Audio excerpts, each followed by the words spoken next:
Leo nitaonyesha hatua kwa hatua jinsi gani nilifanya color grading kwenye Photoshop na nikai-apply ile LUT kwenye Premiere Pro kama jinsi ambavyo wadau wengi waliniomba nifanye tutorial hii, na mimi nasema no excuse, let's produce. Kwa wale ambao sio wapenzi wa kuangalia tutorial ndefu, nimeandaa packages za LUTs ambazo wanaweza kuzitumia katika projects zao, lakini pia PSD files ambazo unaweza ukareplace picha yako kulingana na project yako na settings zako zilivyo za camera, na ukaweza kuona jinsi gani inaweza ikafanya kazi. Njia nayotumia kufanya color grading ambayo naenda kuelekeza sio kwamba ni sheria na kwamba ni lazima na wewe ufanye hivyo hivyo. Hapana, mimi nimefanya kulingana na settings za kamera yangu na jinsi ambavyo ukumbi ulivyo. Kwa hiyo chukua tu zile hatua za kufanya na wewe ukazi apply katika vifaa vyako na mazingira ambayo wewe unayo. Kwa hiyo cha msingi chukua knowledge. Vitu vya msingi ambavyo mimi huwa vinanisaidia katika kufanya kazi ya color grading kwa urahisi, kitu cha kwanza ni setting ya kamera. Mimi natumia Sony, kwa hiyo huwaga naweka sometimes S-Log2 au S-Log3, lakini pia kama sipendi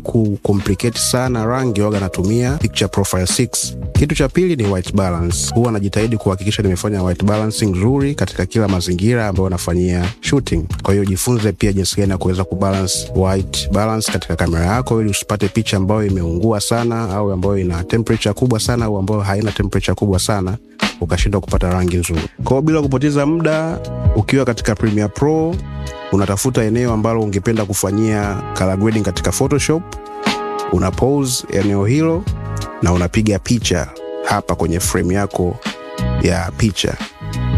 Na mara nyingi huwa napenda kuchagua eneo ambalo rangi zote naziona. Kwa mfano kama hapa rangi ya ngozi inaonekana binadamu, rangi ya blue inaonekana, rangi ya green inaonekana, rangi ya njano inaonekana. Kwa hiyo zile rangi muhimu zote ziko hapo ili nikiwa nafanya kule color grading nione zinaonekanaje vipi zote.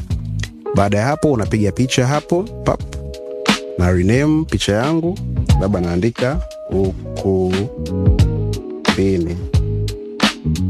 Nikishaandika ukumbini na save kwenye desktop. Nikisha save na ikuta picha yangu hii hapa kwenye desktop. Baada ya hapo naifungua kwenye Photoshop, right click, open with Photoshop. Ikishafunguka kwenye Photoshop kama hivyo, nakuja sasa kuanza kufanya color grading. Process ya kwanza ambayo huwa napenda kuifanya ni kuweka curves.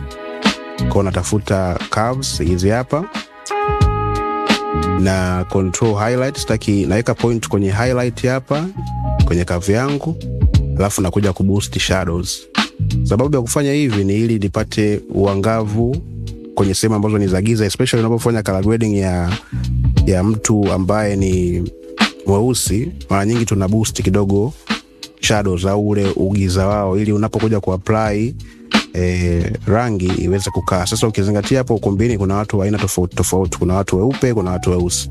Kwa hiyo ili uwe katika safe side, mimi napenda kuboost zile shadows ili ninapokuja kuwa color grade wote wanakuwa wanakaa katika rangi ambayo imetulia.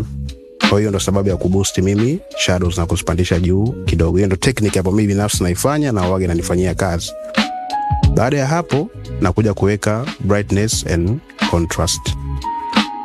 Lengo la kuweka brightness and contrast ni kwa sababu kuna maeneo ambayo kwenye ukumbi kulikuwa kuna mwanga, kamera ilikuwa inazunguka. Kwa hiyo kuna maeneo ambayo mwanga utakuwa ni mkali sana, kuna maeneo ambayo mwanga utakuwa ni wa kawaida. Sasa ili kucontrol hicho mwanga unakuwa hauko consistent, huwa napunguza kidogo brightness hadi maeneo fulani kama hapo, ili picha ipoe kidogo, isiwe ina mwanga mkali sana. Umeona? Hicho ni kitu cha pili ambacho nakifanyaga.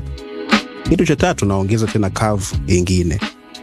Sasa hii curve ambayo naiweka ni ili niweze kuweka sasa shadows na kuboost kidogo highlights kutokana na ile setup ambayo nimeifanya mwanzoni ya brightness na curves ya kwanza. Kwa hiyo nikija hapa nakata kidogo highlights, alafu midtones naziacha katikati, alafu na highlights na boost. Nakata kidogo shadows, alafu midtones naziacha katikati na highlights na boost kidogo. Sasa ili upate picha ambayo iko sharp zaidi, the more unavyoongezea shadows na highlights ndivyo ambavyo pia na yenyewe inakuwa sharp picha yako. Unaweza ukaweka hadi kiwango ambacho unaona wewe kidogo kimekaa mkao. Kwa mimi mpaka hapo naona sio mbaya sana, na nikitaka nipunguze hiyo contrast napunguzia hapa kwenye opacity.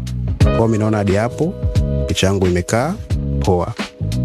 Baada ya hapo nakuja sasa kufanya skin toning. kuweka rangi katika ngozi. Na kuna mdau aliniuliza kwenye comments pale kwamba je, skin toning kama ambavyo unafanyia kwenye picha ndivyo hivyo ambavyo nitafanya pia ninavyotengeneza LUT kwa ajili ya video? Sidhani kama ni sahihi sana, kwa sababu skin toning ile ya picha unakuwa una select rangi ya ngozi peke yake, unaiwekea kama ni LUT au kama ni unaifanyia color grading peke yake, alafu baadaye labda unafuta huku maeneo mengine ambayo yamekuwa yamedhurika na ile process. Sasa huku ni tofauti kidogo, kwa sababu huku unapo apply kitu hapa kinakuwa kina affect picha nzima. Kwa hiyo mimi huwa natumia LUTs za ngozi. Kwa hiyo nina LUTs za ngozi ambazo ninazo, mweupe, mweusi, melanin ninazo. Kwa hiyo na apply tu moja, alafu nakuwa napunguza opacity na inakaa vizuri tu kwa watu wote. Na pia inatokana na jinsi ambavyo nimefanya hizi process za mwanzo 3 hapo nyuma. Kwa hiyo nakuja naongeza layer ya color lookup. Nikishaweka hiyo layer ya color lookup, natafuta LUTs zangu za ngozi ambazo ni hizi hapa skin tone, na mara nyingi hii hapa mweupe 1 wage nakubali kwa watu wote. Na hata picha pia inabadilika ukishaweka hii mweupe 1. Kwa nikiweka hapo hiyo mweupe 1 na load, rangi inakuwa imeng'aa kama hivyo. Nadhani mnaanza kuona mtu anaanza kupendeza. Kwa hiyo napunguza kidogo opacity isiwe kuondoa ule wekundu ambao umezidi na ile unrealistic look ambayo inakuja kutokea pembeni ya hivi vitu vyote vinavyoonekana hapa. Baada ya hapo nataka picha ing'ae tena zaidi binafsi ninavyoangalia jicho langu.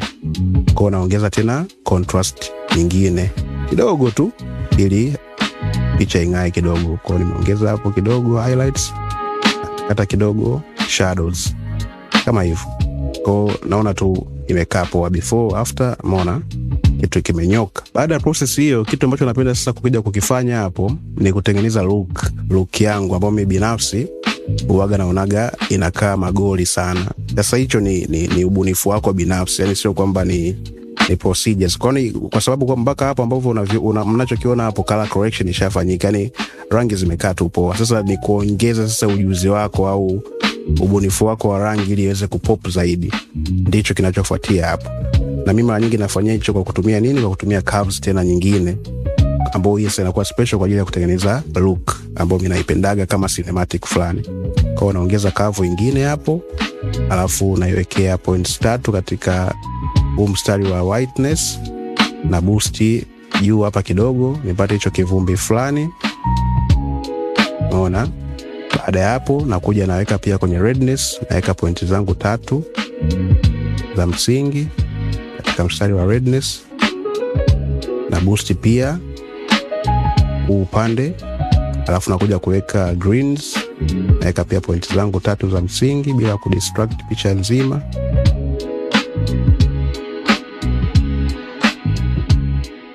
Alafu na boost tena upande, nakuja kumalizia na blues, naweka points zangu 3 za msingi, alafu nakuja kuboost upande wa giza. Kwa hiyo kuna look fulani kamejitokeza hapo, au kamekaa kama movie. Mimi binafsi waga nakapenda na kanafanyaga picha yangu izidi kuwa sharp. Kama mnavyoona contrast ishaongezeka nyingi, lakini sasa siachi yote kama hivyo inavyoonekana, punguza kidogo opacity mpaka maeneo hayo, sio mbaya. Kwa before ilikuwa hivi kawaida nzuri, lakini hivi mimi binafsi kwa jicho langu waga napenda huo muonekano. Baada ya hapo nakuja kuongezea LUT nyingine sasa kwa ajili ya kutengeneza cinematic look zaidi, na huwa napenda kutumia niweke hapo color lookup nyingine, load LUT, Kodak. Huwa napenda kutumia hii hapa, napenda kutumia hii hapa Fuji F125 Kodak 2395. Kwa nikifungua hiyo inaniletea muonekano huo. Sasa sitaki kwamba ndo iwe imekolea kiasi hichi, napunguza nayo kwa kiasi fulani. Baada ya hapo nakuja sasa kufanya selective colors. Nakuja kufanya selective colors kwa ajili ya kuzidi kuboresha muonekano wa picha yangu. Kwa nakuja hapa natafuta selective colors. Naanza na redness na control ngozi sipendi iwe nyekundu sana, napenda iwe brownish fulani, kwa nairudisha kidogo huku cyan, lakini pia naongeza na blackness kidogo ili ngozi iwe imeiva fulani. Baada ya hapo nakuja kucheza na yellows pia, naangalia upande upi ambao yellow utakuwa zina pop zaidi, kwa naweka huko kidogo, na upande wa huku yellow naongeza kidogo hadi hapo. Na sio mbaya, yellow zimepop vizuri. Na kuja kurudi kwenye cyan's. Cyan's ni kule nyuma kwenye ukumbi, kama mnavyoona nikichezesha cyan's zinacheza kule. Kwa nazo nataka zisifunike picha yetu ya mbele na zisiwe zina rangi ambayo tofauti sana na jinsi blue unavyoonekana. Kwa mpaka hapo naona imekaa poa. Baada ya hapo, rangi nyingine naona kuna bibi pale nyuma amevaa blue. Jana tucheze naye, tumkoleze kama hivyo hadi hapo. Blue yake ipop kama hivyo. Safi kabisa. Baada ya hapo tunakuja kucheza na whiteness. Katika whiteness waga spendi rangi nyeupe itambaye katika mwanga. Kwa hiyo katika yellowness hapa waga napunguza ili nisipate ile rangi ya njano kwenye mwanga na kwenye maeneo ambayo yana rangi ya njano. Hapo tu ndo waga nacheza na hapo. Nikija kwenye neutrals hapa waga naongeza yellowness kidogo kwa sababu ya ku maintain skin tone ile rangi yake ya njano, na naongeza pia nyeusi kidogo ili kupata picha ambayo iko sharp zaidi kama hivyo. Na mwisho nakuja kuweka black sasa katika maeneo yote. Kwa hiyo tukianzia kwenye cyan naweza nikaongeza kidogo. Alafu tukija kwenye magenta naongeza kidogo tu. Alafu kwenye yellowness pia naangalia pia kama picha ina njano sana au haina, naongeza kidogo. Na blacks ninakuja kufunga kazi na kwa inafanya picha inakuwa iko sharp zaidi kama hivyo. Kwa nikizima selective colors, before zilikuwa hivyo, after zimekuwa hivyo. Baada ya hapo naweka vibrance. Sasa vibrance ni kwa ajili ya kuboost rangi sasa ambazo zimepoa labda au vipi. Kwa nakuja kuongezea vibrance kidogo mpaka maeneo fulani kama hadi hapo. Naona rangi yangu imepop vizuri tu. Nikiweka before ilikuwa hivi, after imekaa hivyo. Baada ya hapo blue naona kama umezidi, unamfanya mtu wangu asionekane vizuri, na ukumbi pia ulikuwa una cyans nyingi. Kwa nakuja kupunguza kidogo cyans, naweka hue and saturation na select hizo cyans hapo nyuma, alafu napunguza saturation yake. Hadi hapo nimepunguza ili mtu wangu wa pop aonekane zaidi hapo mbele. Baada ya hapo nakuja kuweka curves tena, ambako katika curves hapa na boost tena highlights kidogo ili picha ingae zaidi. Nakata pia na shadows kidogo kama hivyo ili niweze kupata kapicha kama hapo kameng'aa zaidi. Na mwisho wa siku nakuja kuongezea brightness and contrast tena. Kwa hiyo hapa naongeza contrast. Naona picha inakuwa ina pop zaidi, inakuwa inang'aa zaidi kama hiyo. Kwa hiyo hadi hapa mimi naona sio mbaya. Mwisho wa siku nakuja kuweka color balance. Kwa color balance nakuja sasa kukumalizia ile mpangilio wako wa rangi na vitu vyote ambavyo umevifanya. Kwa mfano hapa unaweza kuanza na shadows. Kama unaona vivuli vina njano sana, unapunguza yellowness, unaileta huku. Sawa? Kama unaona cyans ziko nyingi kwenye kivuli, unaongeza redness, au kama unapunguza hivi ni wewe. Lakini mimi kwa hapa ngoja niache tu, naona tu ziko poa. Sawa? Alafu tunakuja kwenye midtones. Midtones ni mambo ya ngozi na vitu vingine. Ukiona pia kuna unjano sana kwenye ngozi na nini, unapunguza kidogo. Kama haipo sana unaongeza. Kwa hiyo mimi kwa hapa sitaki mtu wangu awe njano, naweka kidogo huko. Sawa? Na redness nayo napunguza kidogo hadi hapo.